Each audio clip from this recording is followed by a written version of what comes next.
தெருநாய்க்கடி தொடர்பான வழக்கு 3 நீதிபதிகள் அமர்வில் ஜனவரி 7ஆம் தேதி விசாரணைக்கு எடுத்துக் கொள்ளப்படும் என்று உச்சநீதிமன்றம் அறிவித்துள்ளது. நாடு முழுவதும் தெருநாய்க்கடி சம்பவங்கள் அதிகரித்து வரும் நிலையில் தெருநாய்களின் எண்ணிக்கையும் பன்மடங்கு அதிகரித்துள்ளது.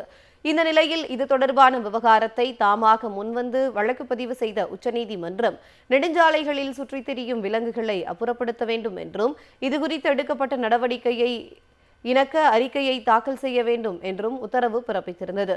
இந்த நிலையில் மேற்கண்ட வழக்கானது உச்சநீதிமன்ற நீதிபதி விக்ரம்நாத் தலைமையிலான அமர்வில் நேற்று மீண்டும் விசாரணைக்கு வந்தது. அப்போது தெருநாய்கள் ஆர்வலர்கள் சார்பில் ஆஜரான மூத்த வழக்கறிஞர் கபில் சிபல் தெருநாய்கள் விவகாரத்தில் டெல்லி மாநகராட்சியின் நடவடிக்கையில் மனிதத்தன்மை துளிக்கூட இல்லை என்று தெரிவித்தார். அப்போது குறுக்கிட்ட நீதிபதிகள் இந்த வழக்கை ஜனவரி 7ஆம் தேதி 3 நீதிபதிகள் அடங்கிய அமர்வு விசாரிக்கும் என்றார். அன்றைய தினம் நாங்கள் சில வீடியோ காட்சிகளை ஒளிபரப்ப திட்டம் வைத்துள்ளோம். அதற்கு பிறகு எது மனிதத்தன்மை இல்லாமல் இருக்கிறது என்பதை நீங்களே சொல்லுங்கள் என்று கூறினார். தெருநாய்க்கடி தொடர்பான வழக்கு 3 நீதிபதிகள் அமர்வில் ஜனவரி 7ஆம் தேதி விசாரணைக்கு எடுத்துக் கொள்ளப்படும் என்று உச்சநீதிமன்றம் அறிவித்துள்ளது.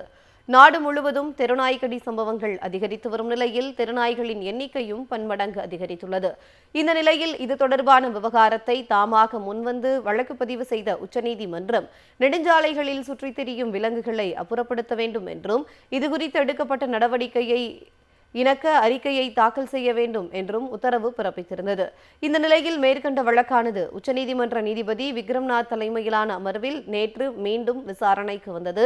அப்போது தெருநாய்கள் ஆர்வலர்கள் சார்பில் ஆஜரான மூத்த வழக்கறிஞர் கபில் சிபல் தெருநாய்கள் விவகாரத்தில் டெல்லி மாநகராட்சியின் நடவடிக்கையில் மனிதத்தன்மை துளிக்கூட இல்லை என்று தெரிவித்தார். அப்போது குறுக்கிட்ட நீதிபதிகள் இந்த வழக்கை ஜனவரி 7ஆம் தேதி 3 நீதிபதிகள் அடங்கிய அமர்வு விசாரிக்கும் என்றார். அன்றைய தினம் நாங்கள் சில வீடியோ காட்சிகளை ஒளிபரப்ப திட்டம் வைத்துள்ளோம். அதற்கு பிறகு எது மனிதத்தன்மை இல்லாமல் இருக்கிறது என்பதை நீங்களே சொல்லுங்கள் என்று கூறினார்.